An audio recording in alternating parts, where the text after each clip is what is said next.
예, 안녕하세요. 하나된 교회 진한홍 목사입니다. 오늘도 함께 우리 말씀 배워보도록 하겠습니다. 우리 복음 중심의 삶 세 번째 시간입니다. 우리 교재를 참고해 주시고요. 복음 중심의 삶은 굉장히 알면서 삶으로 하는 그런 주제로 우리가 어떻게 복음을 누리는가, 어떻게 복음으로 살아갈 수 있는가에 대한 부분들을 잘 정리해 주고 있습니다. 굉장히 좋은 교재라고 생각하고 있습니다. 세 번째로 우리가 오늘 볼 건 다시 복음으로라는 주제입니다. 예, 지금까지 우리가 그 복음을 축소하고 부정적인 측면에 초점을 좀 맞춰서 우리가 함께 보았다면, 이번에는 어떻게 다시 이제 복음 안에서 어떻게 살아갈 수 있는가, 복음을 축소하고 자신의 노력을 높이고 또 하나님의 그 거룩하심을 낮추려 했던 우리의 그런 위선적인 모습, 또 자기를 꾸미려고 했던 모습들이 어떻게 복음으로 다시 해결되어질 수 있는가, 이제 이런 부분들을 우리가 함께 다루게 될 것입니다. 복음을 축소하고 자신의 노력을 의지하는 우리에게 하나님은 복음 안에서 어떤 해결책을 제시하고 있는가, 결국에 이제 누림에 대한 부분이다라고 우리가 이해를 할 수 있을 것 같습니다. 안타까운 게 우리가 복음을 믿는다 하면서 어, 믿음을 가지고 있다고 하면서 그것을 누리지 못하고 있을 때가 얼마나 많은지 몰라요. 이러한 부분들을 우리가 잘 정리해서 어, 좀 더 신자로서 그런 복음을 누리며 그 신자의 품격을 나타내는 그런 우리가 되었으면 좋겠습니다. 우리 한번 좀 본격적으로 살펴보도록 하겠습니다. 어, 역시나 이제 이 표를 우리가 이해하는 게 되게 중요하죠. 우리가 시간 가운데 회심이 일어나면 우리의 인식에 변화가 생긴다 그랬죠. 어떤 변화가 생깁니까? 하나님의 거룩하심에 대한 인식이 성장하게 됩니다. 하나님의 거룩하심이 높아지는 게 아니라 인식의 변화가 생기는 겁니다. 점점 더 하나님은 정말 거룩하신 분이구나. 또 반대를 극부해서 우리가 나의 육신에 대한 죄성에 대한 인식이 자라나죠. 어, 그래서 결국에 우리가 깨닫게 되는 게 뭐냐? 나는 하나님께 갈 수가 없구나. 내 힘으로는 도저히 하나님께 나아갈 수가 없구나. 이제 이걸 깨닫는단 말이에요. 그런데 중요한 게 뭐냐면 이 하나님의 거룩하심을 낮추고 나의 죄성을 무시하고 이제 나는 괜찮은 사람이야라고 생각하기 시작하면 하나님이 우리가 얼마든지 노력하면 접근할 수 있는 분인 것처럼 생각해서 신앙이 율법주의적으로 바뀌거나 또 하나님의 기준을 낮추면서 율법 폐기주의가 되어지기도 하죠. 이러한 모든 것들은 결국에 복음을 축소시킵니다. 예수 그리스도께서 우리를 위해서 이루신 이 일을 축소시켜요. 그러다 보니까 누림이 점점 사라지는 거죠. 교회를 다니고 예수님을 분명히 믿지만 무엇이 다른지 이제 이런 것들에 대한 부분들을 우리가 자꾸 놓치게 되어집니다. 이렇게 하나님의 그 거룩하심에 대한 인식을 낮추고 우리의 죄성에 대한 인식을 이제 낮추는 거죠. 그래서 나는 괜찮은 사람이라고 생각하는 이런 위선과 행위는 어, 우리로 하여금 복음을 누리는데 굉장히 큰 방해가 된다. 위선과 행위는 예수 그리스도를 떠나 스스로 의로움과 정체성을 확보하고 싶어하는 우리의 죄성을 반영하고 있습니다. 그러니까 자기의를 결국에 내세우는 거라고 생각하면 됩니다. 자기의. 어, 하나님께서 복음 안에서 약속하신 깊은 변화를 체험하기 위해 우리는 이런 죄악된 모습을 계속해서 뭐 해야 됩니까? 회개해야 됩니다.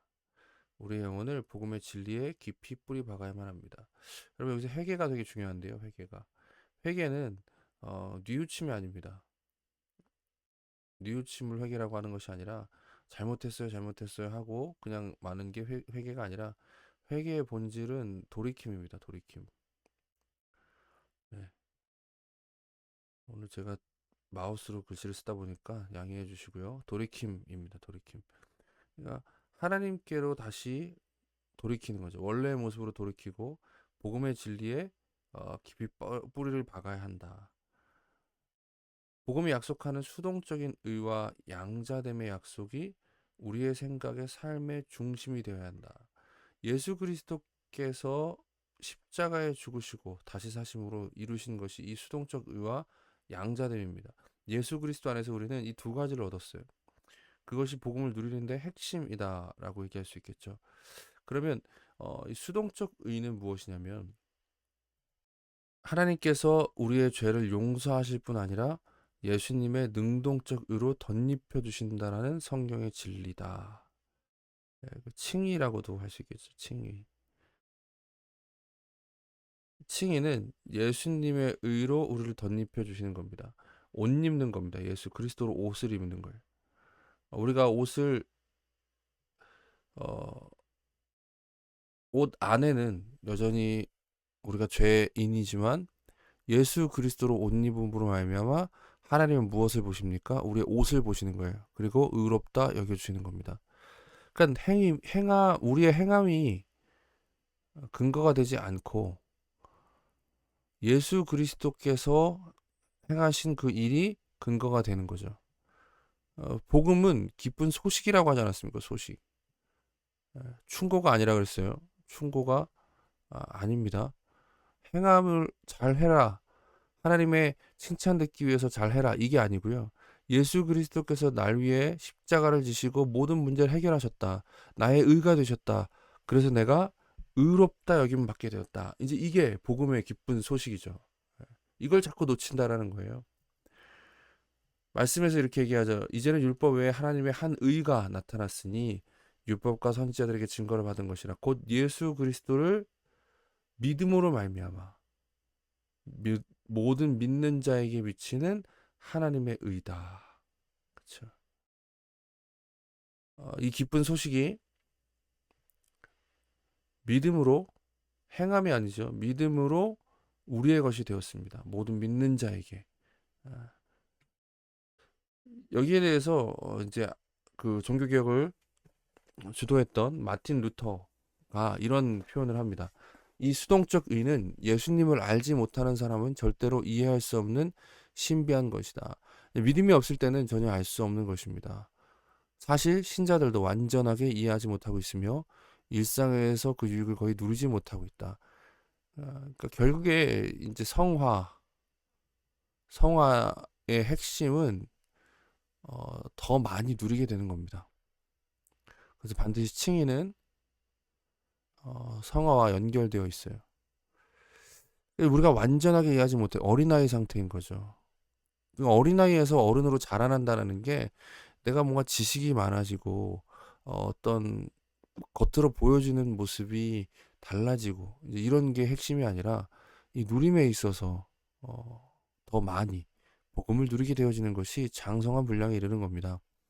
만일 우리에게 두려움이나 양심이 거리끼는 그 무엇이 있다면 그것은 수동적 의가 우리에게서 멀어졌고 그리스도도 숨겨져 있다는 뜻이다. 여기 수동적이라고 하는 것은 내가 행한 일이 아니라 예수 그리스도께서 행하신 일로 말미암아 나에게 주어진, 그러니까 이제 부여된 의이기 때문에 우리가 자꾸 두려움이나 어떤 거리낌에 사로잡혀 있다면 그 이유가 무엇이죠? 내 모습에 근거를 두고 있기 때문에 그래요. 우리가 그런 거 있지 않습니까? 언제 하나님 앞에 좀 떳떳하게 나아가죠? 내가 행동을 그래도 좀 잘하고 있는 것 같을 때, 교회도 열심히 나가고, 내가 기도도 많이 하고, 말씀도 많이 보고, 뭐 헌금도 잘 하고, 교회 봉사도 좀 하고 있을 때, 하나님께 나아갈 때 괜히 고개가 들어지고 떳떳해져요. 뭘 의지하고 있는 거예요? 내 행동을 의지하고 있는 겁니다. 그럼 반대로, 내가 기도도 안 돼요. 뭐, 말씀도 안 보고 있어요. 어, 자꾸 죄 가운데 살아가 육신에 넘어져요. 그럼 사실 생각해보면 이때가 가장 복음이 필요할 때 아닙니까? 어, 예수님께서 말씀하셨듯이 의인을 위해서 온 게 아니라 죄인을 위해서 온 건데 죄 가운데 있을 때 자꾸만 하나님을 멀리 한다면 그건 복음의 유익을 누리고 있는 것이 아니죠. 그건 자꾸 내 행동을 의지하고 있는 겁니다. 수동적 의가 멀어진 증거이다라는 것을 우리가 좀 기억할 필요가 있어요. 또 이어서 이런 얘기를 합니다. 수동적 의에서 멀어진 사람에게는 행위를 통해 얻는 의밖에 선택지가 없다. 마찬가지 얘기죠. 만일 예수님의 공로를 의지하지 않는다면 우리는 자신의 공로를 의지할 수밖에 없다. 이거 굉장히 중요한 부분입니다. 그래서 우리는 모든 신자가 수동적 의와 행위를 통한 의를 혼동하지 않고 수동적 의 혹은 누구의 의예요? 그리스도의 의. 나의 의가 아닙니다. 그리스도의 의라는 진리를 계속 붙들 수 있도록 끊임없이 반복해서 가르쳐야 된다.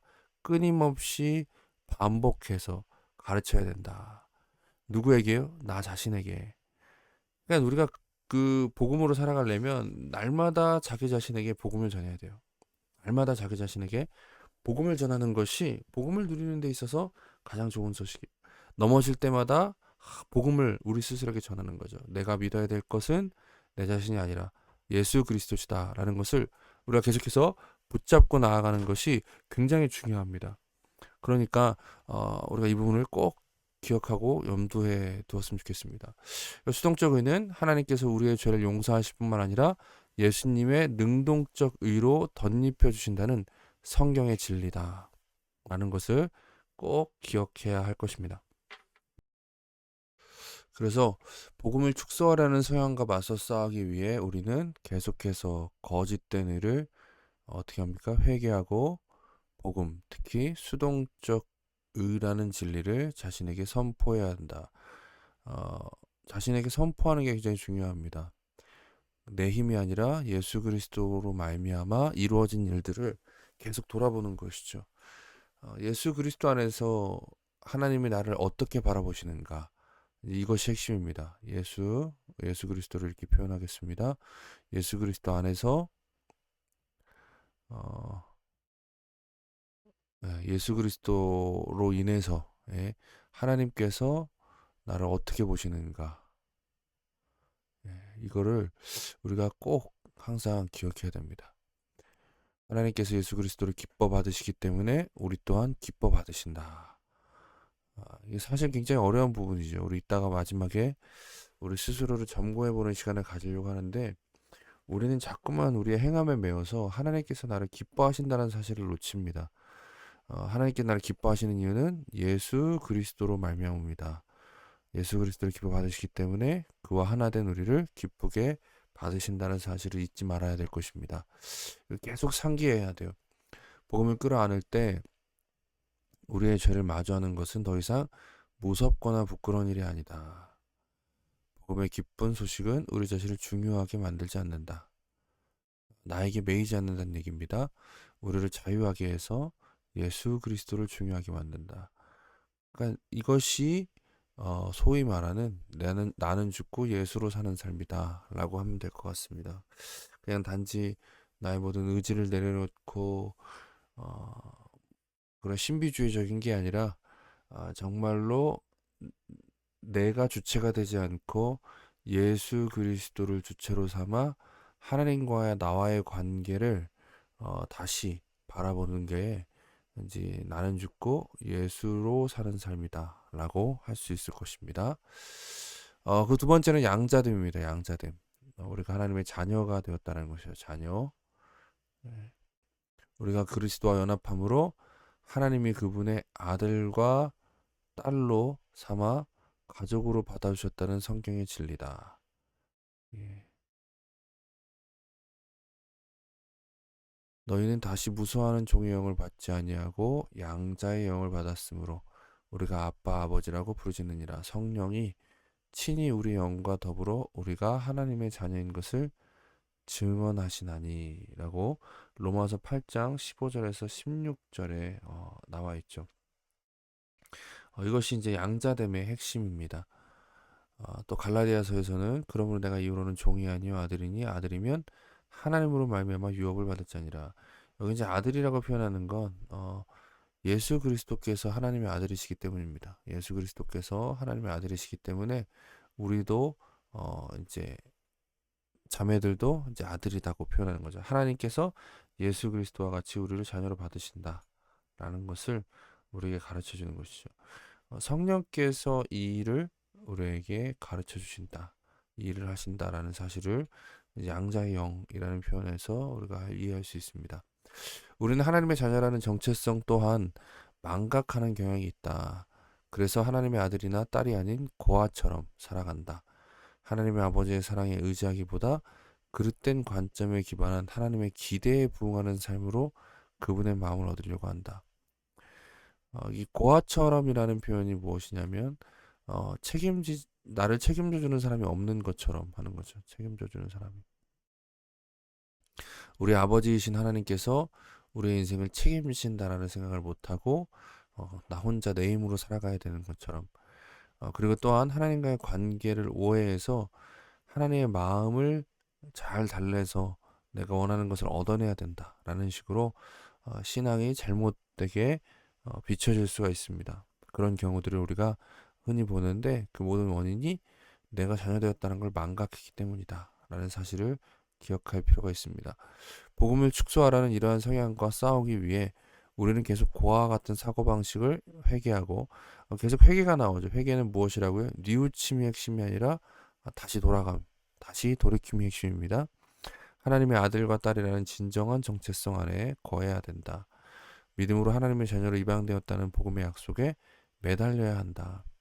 이게 결국 정체성의 문제라는 겁니다. 정체성. 내가 어떤 사건, 상황에 놓였을 때 우리는 자꾸 이 상황 자체를 되게 중요하게 여기고 이 일이 나에게 미치는 영향들을 생각하는데 사실은 이거보다 더 중요한 게 뭐냐면 내가 누구인가 하는 겁니다. 누구인가. 내가 하나님의 자녀가 되었다는 것을 정말로 믿는다면 이 상황이 나에게 주는 영향들에서 자유할 수 있죠. 좀 단적인 예로 들어보면 내가 시험을 망쳤어요. 아니면 내가 사업에 실패했어요. 내가 가진 모든 걸 다 잃어버렸어요. 그 상황들에 매이지 않을 수 있습니다. 그럼에도 불구하고 내가 전능하신 하나님의 자녀이기 때문에 내가 전능하신 하나님의 아들이기 때문에 내 인생이 망하지 않고 내 인생이 여기서 끝나지 않는다. 그리고 나의 정체성은 예수 그리스도 안에서 하나님의 자녀됨이다. 라는 사실로 당당하고 떳떳할 수 있는 그런 모습으로 우리가 극복할 수 있습니다. 예수님의 의는 우리의 행위와 상관없이 우리에게 덧입혀졌다. 이게 수동적 의이죠. 복음을 끌어안을 때 우리는 무한하신 하나님의 거룩하심이 더 이상 겁나거나 두렵지 않다. 이제 누림이죠. 오히려 예수님께서 우리를 위해 모든 조건을 충족시켜 주셨다는 사실로 인해 주를 예배한다. 감사와 찬송이 우리 삶 가운데 가득하게 되어집니다.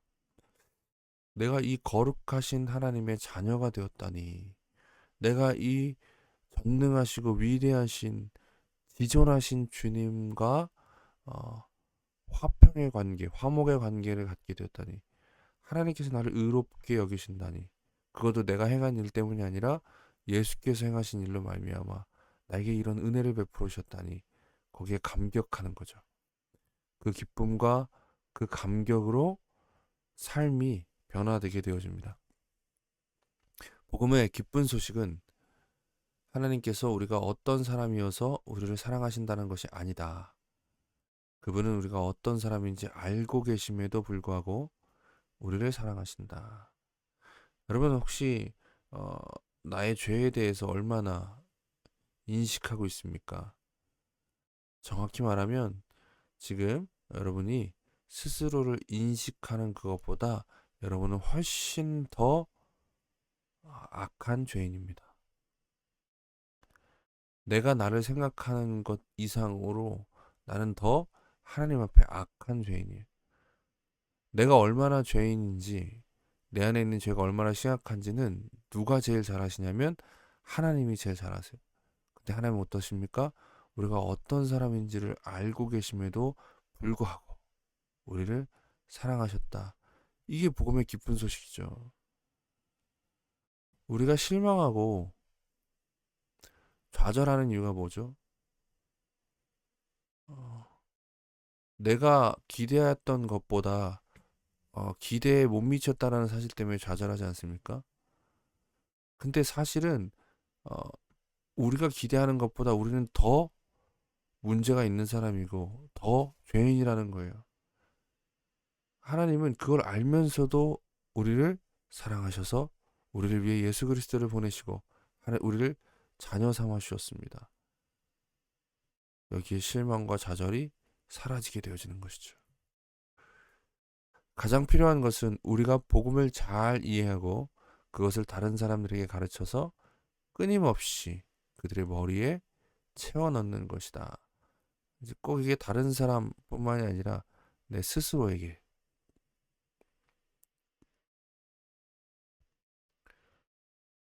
가 적용이 되겠죠. 마찬가지로 루터가 했던 얘기인데 어, 채워 넣는 것이다 라는 것이 굉장히 중요합니다.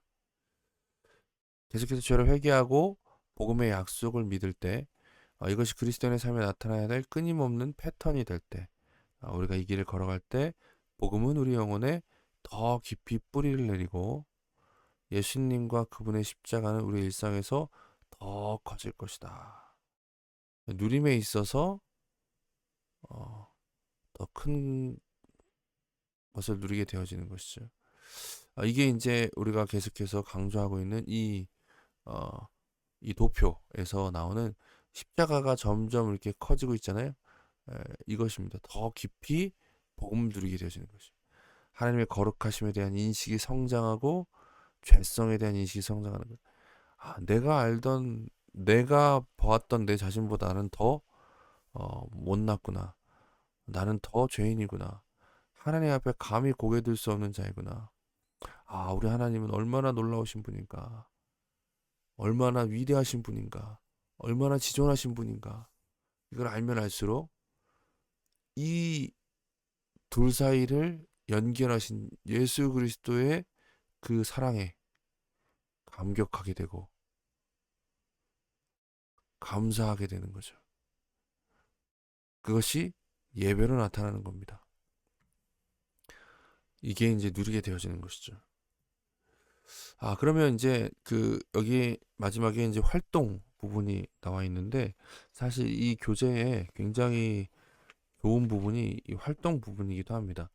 어, 특히 이제 자기 자신에 대한 평가, 내가 이제 고아인가 자녀인가, 우리가 복음을 누리고 있는가, 누리지 못하고 있는가, 이제 그 얘기를 보여주고 있는 겁니다. 그래서 굉장히 많은 항목이 있는데 일부러 다 좀 적어 보았습니다.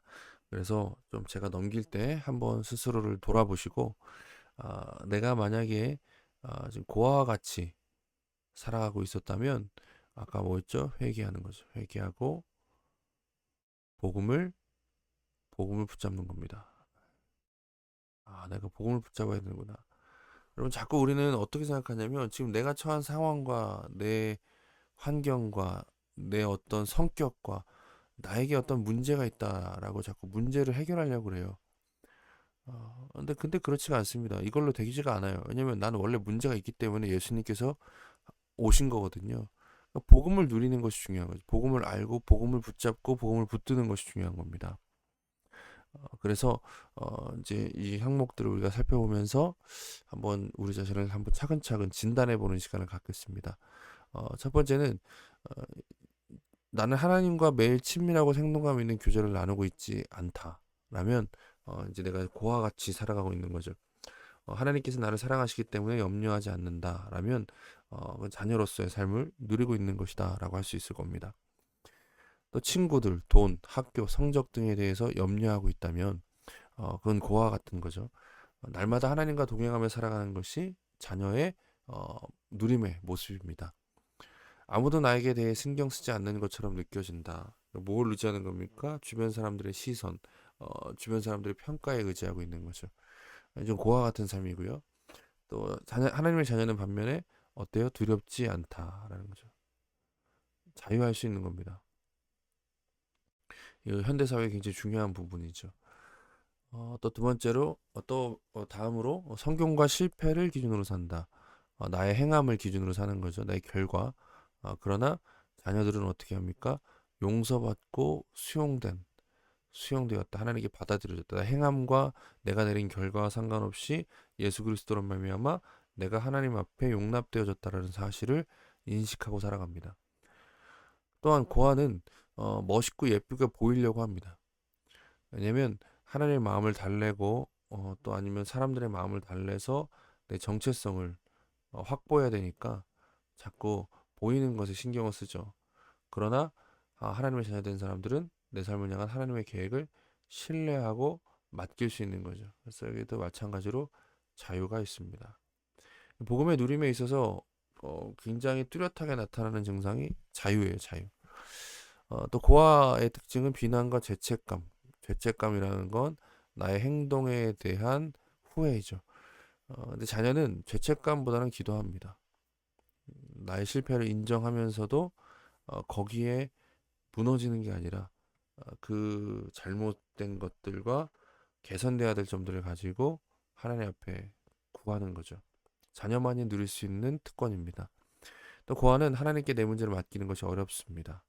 하나님이 나를 어떻게 보실까, 어떻게 보실까에 굉장히 신경을 쓰기 때문이죠. 반면 자녀들은 하나님의 인정을 받았기 때문에 관계에서 만족을 느낀다. 또 고아들은 내 문제는 내가 바로 잡아야 된다고 생각합니다. 내가 바로 잡은 뒤에 하나님께 나아갈 수 있다고 생각해요. 근데 반면 자녀들은 내가 이미 하나님의 자녀가 되었기 때문에 내 이름을 높이려고 애를 쓰지 않습니다. 하나님의 자녀가 되었기 때문에 어, 문제를 하나님께 가지고 가는 거죠. 어떻게 우리가 신앙생활을 이어가고 있습니까? 한번 평가해 보는 거예요, 스스로를. 내가 고아와 같이 살아가고 있다면 나는 다른 사람들의 가르침을 수용하기 어려울 겁니다. 네, 정체성의 문제와 관련되는 거죠. 반면에 자녀들은 다른 사람들의 가르침을 잘 수용할 수 있습니다. 수용한다는 건 내가 고쳐야 될 부분들은 받아들이고 또 나에게 필요 없는 것들 혹은 상대방의 부당한 요구들은 흘려보낼 수 있는 그런 유연함을 얘기합니다. 또 고아들은 실수나 약점을 지적받으면 방어적이 되죠. 왜요? 내 스스로를 내가 지켜야 되기 때문에. 그러나 자녀들은 예수님의 완전함을 의지하기 때문에 비판에 있어서 열려 있습니다. 아까 복음을 누리는 자에게서 선명하게 드러나는 특징이 뭐라고요? 자유가 있습니다. 또 고아들은 자신감이 부족하다. 자녀들은 마음 깊은 곳에 동기를 살필 수 있다. 하나님께서 함께 하시기 때문에 그리스도의 사랑의 동기를 가지고 있기 때문에 그리고 나의 행함을 앞세우지 않기 때문에 당당하게 나아갈 수 있는 거죠. 또 고아들은 내가 항상 옳아야 된다고 생각하지만 자녀들은 실패하는 것을 두려워하지 않는다. 또 고아들은 실망감과 패배감을 느끼지만 자녀들은 내 안에서 역사하시는 성령님을 통해 용기를 얻습니다. 성령께서 우리 안에 무엇을 가르쳐 주죠? 우리가 하나님의 자녀가 되었다는 거, 양자됨의 그 은혜를 가르쳐 주시죠. 또 고아들은 생각과 의견과 계획에 대한 자기 주장이 강한 반면에 자녀들은 어려울 때도 하나님의 선하심을 바라봅니다. 또 고아들은 실패에 대한 해법을 더 노력하는 것으로 삼지만 자녀들은 하나님께서 내게 주신 것에 만족하려 합니다. 그러니까 실패를 통해 단지 결과를 개선해야 된다. 이 결과에 초점을 맞추는 게 아니라 어, 변화된 신분, 음, 자녀됨에 집중해서 배워가는 게 있는 거죠. 또 고아는 비판적이고 불평과 불만이 많습니다. 왜냐면 자꾸 어떤 결과에 매이다 보니까 사람들의 시선에 매이다 보니까 내 스스로도 비판적이 되어질 수밖에 없는 거죠. 자녀들은 비판적이기보다는 오히려 성령님을 의지하게 됩니다. 또 고아들은 다른 사람을 헐뜯게 되죠. 마찬가지에 연결되는 부분입니다. 나는 내 힘으로 삶과 사람의 문제를 고칠 수 없다는 걸 깨닫고 어떻게 해요? 아버지께 맡기는 거죠. 고아는 타인의 약점을 능숙하게 분석하는 반면에 자녀들은 다른 사람에게 실패를 고백하는데 거리낌이 없습니다. 내가 중요한 게 아니라 이런 연약한 나를 사랑하신 예수 그리스도가 중요하기 때문이죠. 고아는 다른 사람과 나를 자꾸 비교합니다. 자녀는 내가 항상 옳아야 될 필요가 없다라고 인정합니다. 고아는 육신과 싸움에서 무기력하지만 자녀는 육신과의 전쟁에서 자주 승리를 경험합니다. 내 의를 의지하는 게 아니라 그리스도의 의를 의지하기 때문이죠. 고아는 상황과 사람들을 통제하고 싶어 합니다. 반면에 자녀는 다른 사람들의 칭찬에 가치를 두지 않습니다. 어, 앞서 이제 그 육신의 싸움에서 이길 수 있는 이유도 아버지 대신 하나님을 사랑하게 되기 때문이기도 합니다. 고아는 지위에서 만족을 얻으려고 합니다. 보여지는 것 중요하게 여기겠죠. 자녀는 기도는 매일의 삶에서 중요하고 지속적인 부분이다. 관계에 초점을 맞춥니다. 또 고아는 소유에서 만족을 얻으려고 합니다. 내가 가진 것이 중요하죠. 그러나 자녀는 예수님에 대해서 잘 말하게 합니다. 내가 예수 그리스도를 가졌으니까 난 모든 걸 가진 자다라고 얘기하는 모든 걸. 모든 것을 가졌기 때문에 굳이 소유에 집착하지 않은 겁니다. 또 마지막으로 사랑이 아니라 의무감으로 행동하는 반면에 고아는 자녀는 하나님께서 온전히 내 영혼을 만족시켜 주시는 것이 동기가 되는 겁니다. 하나님 안에서 이미 만족했어요. 내가 뭔가를 얻기 위해서 살아가는 게 아니라 얻은 자로서 누리는 삶을 살아가게 됩니다. 자기 평가를 우리가 좀 해봤는데요. 좀 빠르게 정신없이 지나와서 그냥 흘려보냈을 수도 있겠지만 한 번 더 좀 돌아보시면 복음을 누림이 굉장히 실제적인 문제구나라는 것을 우리가 보게 될 것입니다. 그러니까 우리의 일상의 삶에서 복음을 누린다라는 것은 결국 추상적이거나 그냥 막연한 것이 아니라 실제적인 것이다. 우리의 삶에 엄청난 변화를 가져오는 것이죠. 이렇게 복음을 누리면서 우리가 살아가기 원합니다. 내가 만약에 너무 고아 같은 모습으로 지금 살아가고 있었다면 뭐 해야 되죠? 회개. 또 그냥 회개만이 아니라 회개의 목적은 뉘우침이 아니라 돌이킴이니까 회개는 뭐랑 연결돼야 돼요? 내게 스스로에게 복음을 전하는 거. 복음은 무엇입니까? 기쁜 소식. 어떤 소식이요? 예수님께서 날 위해 죽으셨다. 죽으신 일로 말미암아 내가 어, 하나님 앞에 의로운 자라 여김 받게 되어지고 자녀가 되었다. 계속 상기시켜야 됩니다. 예수 그리스도께서 행하신 일을 계속 곱씹으십시오. 그걸 붙잡고 살아가십시오. 그렇게 복음을 누리는 우리 모두가 되기를 간절히 소망합니다. 감사합니다.